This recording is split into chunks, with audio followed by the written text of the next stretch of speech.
Assalomu alaykum azizlar. Alloh barchaga shifo bersin. Sog' salomat bo'linglar. Xo'p, grija bo'yicha asalari zahri grijaga qanday ta'sir qiladi?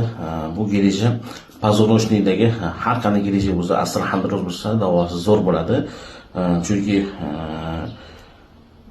asalari zahri qonni suyultiradi, qon aylanishini yaxshilaydi va albatta asalari zahri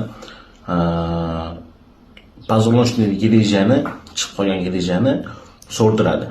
So'rishlikka ancha faol asal zahri. Chunki buni operatsiya qilishyapti, operatsiya qilib olish ekanlari bor. Iloji boricha operatsiya qilmasdan davolatmoqchi bo'lsa, shu asallar chaqib davolangani yaxshiroq. Nerv qisilib qolsa, dummadan tortib, ya'ni orqa pozonochnikdan qisilgan nerv sondan tortib to'piqqacha achishib, og'riydan bo'lib qoladi, uyushib qoladi.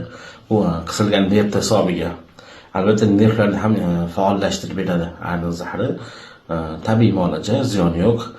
Asal zahri grijaga foydasi yaxshi bo'ladi. Foydalarini ko'rib bo'lyapmiz va bemorlarimizda videolari ham bor, shifo topgan bemorlarda. Osteoxondroz tuz, unga ham foydasi bor va boshqa ko'plab kasalliklarga foydasi bor. Alloh salomat qilsin, sog' bo'linglar.